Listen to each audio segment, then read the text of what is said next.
আল্লাহ নিজে বলছেন, বান্দা আমি আল্লাহ তোমাকে প্রজ্বলিত লেলিহান আগুনের শিখা, জাহান্নামের আগুনের ভয় দেখাচ্ছি। আল্লাহ নিজে বলছে, আমি ভয় দেখাচ্ছি বান্দা, খামখেয়ালি করো না, খামখেয়ালি করো না। কোরআনুল কারীমে আল্লাহ বলছে, ফায়াউমা ইদিল লা ইউআযিবু আযাবাহু আহাদ ওয়া লা ইউসিকু ওয়াসাকাহু আহাদ। আল্লাহ তাআলা বলে, নাফরমান বান্দা মনে রেখো, হাসরের দিন আমি আল্লাহ তোমার এমন শাস্তি দেব, এমন আযাব দেব বান্দা, যেই আযাব জীবনে তোমাকে কেউ কোনোদিন দেয় নাই, যেই শাস্তি তুমি কোনোদিন কল্পনাও করতে পারো নাই,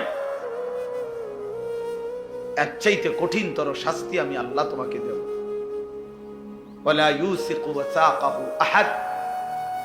আল্লাহ তাআলা বলে, বান্দা আমার ফেরেশতারা হাসরের ময়দানে তোমারে এমন বাধা বাঁধবে, এমন কঠিন শক্ত বাঁধন তোমার জগতে জীবনে কেউ বাঁধে নাই, বাঁধে নাই। অতএব আল্লাহ তাআলা নিজে জাহান্নামের ভয় দেখাইছে, রাসূলুল্লাহ সাল্লাল্লাহু আলাইহি ওয়াসাল্লাম নিজে জাহান্নামের ভয় দেখাইছে। অতএব এটা মামুলি বিষয় না বাপ। যেদিন প্রথম আল্লাহর নবী সাল্লাল্লাহু আলাইহি সাল্লাম নিজের জাতিকে প্রথম যেদিন আল্লাহর দিকে ডাকছেন, এক সাফা পাহাড়ের টিলার উপরে দাঁড়িয়ে, পাদদেশে দাঁড়িয়ে নবীজি তার বংশের লোকদেরকে ডাকছিলেন।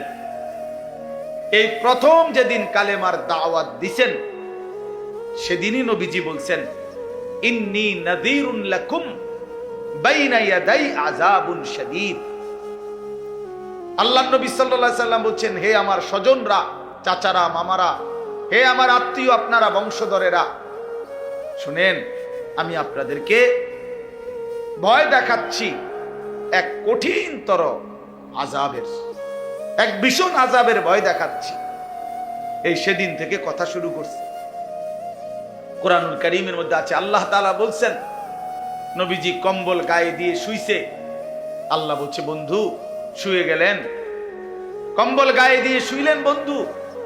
আমার কোটি কোটি বান্দা আল্লাহ চিনে না, আখিরাত চিনে না, বন্দেগী চিনে না, গোলামি চিনে না, অন্ধকারের এক জিন্দেগিতে কাটাচ্ছে, নাফরমানির এক জীবনে হাবুডুবু খাইতেছে।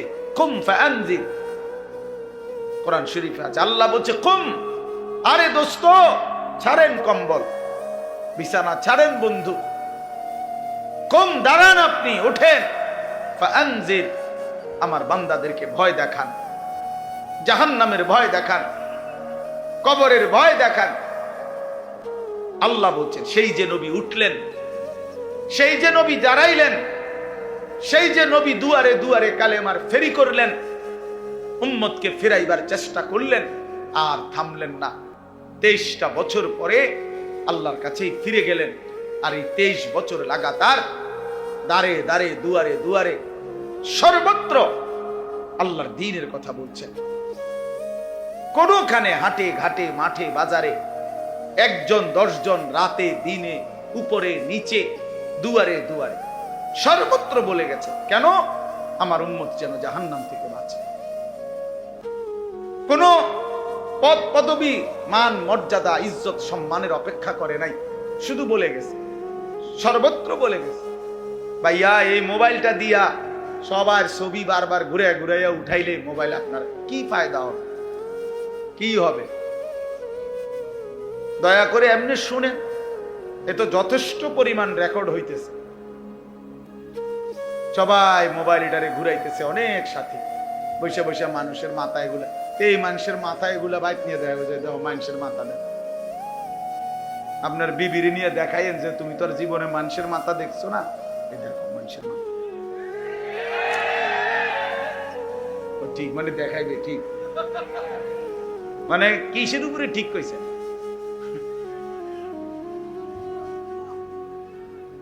এই জন্য বললাম, নবী সাল্লাল্লাহু আলাইহি ওয়াসাল্লাম দুয়ারে দুয়ারে ঘুরলেন, দুয়ারে দুয়ারে, দুয়ারে দুয়ারে, পাথরের আঘাত সয়েও কালেমার দাওয়াত দিয়েছেন। আবু জাহেল, আবু লাহাব খানায় কাবার সীমানা থেকে ধাক্কা দিয়ে আল্লাহ নবী সাল্লাল্লাহু আলাইহি সাল্লামকে বের করে দিছে, তবুও তিনি কালেমার দাওয়াত দিয়েছেন। মানুষকে ফিরাইবার চেষ্টা করছেন। উটের পচা নারী বুড়ি পিঠের উপরে চাপায়া দিছে, তবুও তিনি আবার দাঁড়িয়ে আল্লাহর কথা বলছেন। শুধু বলেই গেছেন সর্বত্র, কভি আরশ পর কভি ফরশ পর, কভি উনকে দর কভি দর বদর, গমে आशिकी तेरा शुक्रिया, मैं कहां कहां से गुजर गया, कभी रास्तों में तन्हा, कभी हो गुरूद सहरा, मैं जुनू का हम सफर हो, मेरा कोई घर नहीं है। নবী যেন বলতেন, আমার কোনো ঘর নাই, কখনো উপরে কখনো নিচে, কখনো তার কাছে কখনো তার কাছে, কখনো দুয়ারে দুয়ারে। আল্লাহর পথে সমস্ত ব্যথা বেদনা, দুঃখ যন্ত্রণা অপমান লাঞ্ছনা, প্রতিটা আঘাতের বিনিময়ে আল্লাহর নবী বলতেন, মাওলা তোমার শুকরিয়া, তোমার কথা বলতে গিয়েই আঘাত পেয়েছি, তোমার জন্যই রক্ত জড়িয়েছি, তোমার জন্যই লজ্জিত হয়েছি, গমে আশিকি তেরা শুকরিয়া। তোমার ভালোবাসার যত দুঃখ বেদনা সব সইলাম, সব কিছুর জন্য তোমার শুকর, তোমার পথেই বেইজ্জতি হয়েছে। এইভাবে নবীজি দাওয়াত দিয়েছে। এই জন্য প্রিয় ভাই, আমার প্রথম কথা এটা, আজকের এই বর্ণাঢ্য আয়োজনে আমি দিল থেকে, আমার দিলের তামান্না ইচ্ছা, আমি বললাম এত সুন্দর এত বড়সড় আয়োজন, আরো যেন ফিকির সামনের দিনে, মূল ফিকির যেন হয় উম্মতের হেদায়েত, মূল ফিকির যেন হয় কওম মিল্লাতের পরিবর্তন। আমার এই যুবক কিভাবে বদলাবে, আমার এই কিশোর নওজোয়ান কিভাবে ফিরবে, আমার বয়স্ক বাবারা কিভাবে আখিরাতের পুঁজি বাড়াবে, আমার মা বোন কিভাবে পর্দানশীল হবে, আমার এলাকার, আমার পাড়ার, আমার মহল্লার, আমার দেশ, আমার জাতির এই ফিকির আরো কার্যকর কিভাবে করা যায়, আল্লাহ তাআলা যেন প্রিয় ভাই মাসুম ভাইকে এবং তার এই সঙ্গী সাথীদেরকে তৌফিক দান করে। আমরাও ইনশাআল্লাহ হায়াতে বাঁচতে এর জন্য যত পরামর্শ দিতে হয় আমরা দেব ইনশাআল্লাহ, আমরা সহযোগিতা করব। কিন্তু আমার দিলের কথা হলো এটা, শুধু যেন লৌকিকতা না হয়, প্রদর্শন। লোক হইছে বেটা, একটা তুফান গেছে, বেটা একটা তুফান গেছে, না দোস্ত, এটা কোনো বিষয় না। আল্লাহর বান্দাদের দিলের হালাত কি হইছে, মহল্লার ছেলেদের অবস্থা কি হইছে, এটা দেখা উচিত। আমরা কিতাবে পড়ছি, হযরত হাসান বসরি রাহমাতুল্লাহ আলাইহি বলতেন, এক বড় বুজুর্গ ছিলেন, জগৎ বিখ্যাত। তিনি বলতেন, আমরা যখন আমাদের জামানায় জানাজা পড়তাম, তো আমরা জানাজার মাঠে গেলে সকলে এই পরিমাণ কাঁদত, ওই লাশ দেখে নিজের কবরের ভয়ে, মৃত্যুর ভয়ে। উনি বলেন, আল্লাহর কসম কেউ বলতে পারতো না স্বজনটা কার, মানে মূলত লোক মারা গেছে কার, আলাদাভাবে চিহ্নিত করার কোনো কি ছিল না, উপায় ছিল। সবাই কাঁদতেছে, সবাই কাঁদতেছে এক তালে। তো নির্ধারিত কার আত্মীয় এটা আর বুঝতাম না আমরা। এমন ছিল আমাদের লাশ দেখে আখিরাতের ফিকির। তাইলে দোস্ত, এটা ফিকির হওয়া উচিত, এটা ফিকির হওয়া উচিত। কেমনে বাঁচবে কবর থেকে? আজকে তোমরা অনেক নওজোয়ান, মাশাআল্লাহ, অনেক কিশোর নওজোয়ান বাপ, তোমাদের কাছে অনুরোধ বাপ, আগামীর ইসলাম তোমাদের জন্য অপেক্ষমান, আগামীর কালেমার পতাকা তোমাদের জন্য অপেক্ষমান। সারা পৃথিবীতে আল্লাহর কসম, এটা বর্তমান সময়ের এটাই বিশ্লেষণ যে আগামীর পৃথিবী ইসলামের পৃথিবী, আগামীর পৃথিবী কোরআনের পৃথিবী। সারা পৃথিবীতে আলহামদুলিল্লাহ মজলুমের বিজয় হচ্ছে, জালেমের পরাজয় হচ্ছে। জালেম শুধু পরাজিত না, যেখানেই জালেম হেরে যায় ওইখানেই জালেম ভাগ্যা যায়, ভাগ্যা যায়, জাগাত থাকে না, ভাগ্যা যায়, পলায় যায়।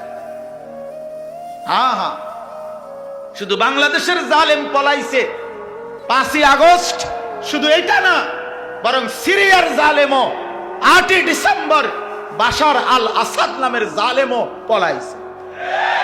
হ্যাঁ হ্যাঁ, এর আগে তিউনিসিয়ার জালেম পলাইছিল, আফগানিস্তানও এক জালেম এই তালেবানের আগে ওরা পলাইছে। বারবার যেখানে জালেম হেরে যায় সেখানে পলায়া যায়। মজলুমের পতাকা ওড়ে, ইমানদারের পতাকা ওড়ে। অতএব নওজোয়ান ভাই আমার, বন্ধু আমার, মনে রাখো দোস্ত, মোবাইলের মাধ্যমে জীবনের শেষ সুখ তালাশ কইরো না। মোবাইলের মধ্যেই জীবন শেষ করে দিও না বন্ধু। এই নারী, এই ছবি, এই অশ্লীল দৃশ্য, এই মাতলামির এই জিন্দেগি।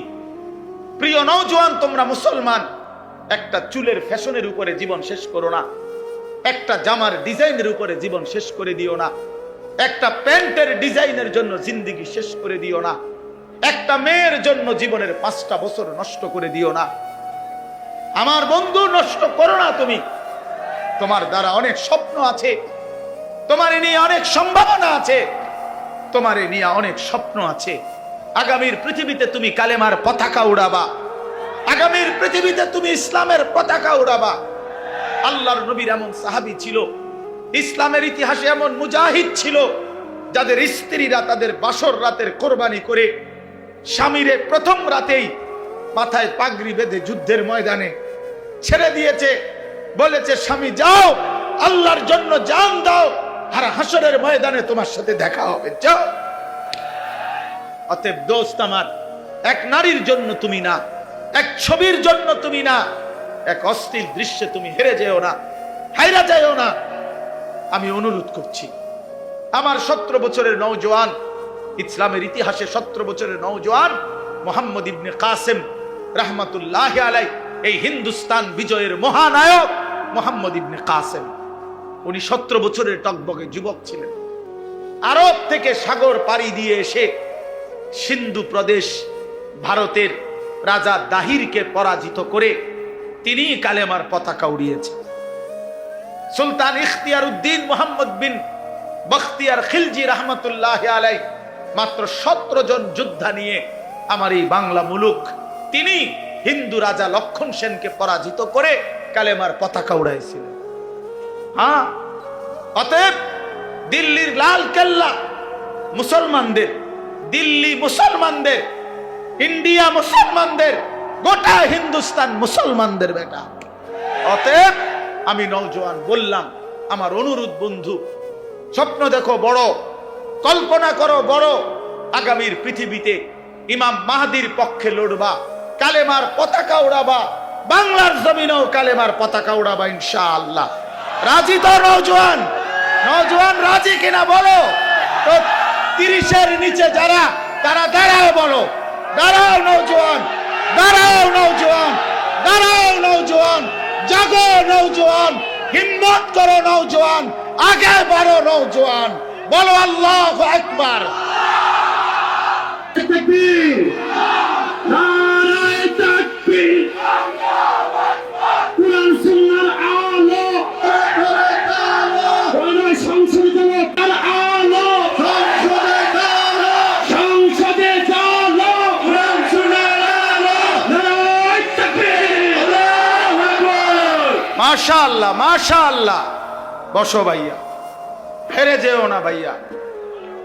ইমানদার হারতে জানে না, ইমানদার হারতে জানে না, মুমিন হারে না। ইসরায়েলের কুত্তা হেরে গেছে, ফিলিস্তিনের মুসলমান হারে নাই, গাজা এখনো হারে নাই, হামাস এখনো হারে নাই, কিন্তু ইসরায়েলের কুত্তারা যুদ্ধবিরতি দিতে বাধ্য হয়েছে। অতএব ইসরায়েলের কুত্তা আজ হোক কাল হোক চূড়ান্ত হেরে যাবে, ফিলিস্তিনের পতাকা উড়বেই উড়বে ইনশাআল্লাহ। মনে রাখো।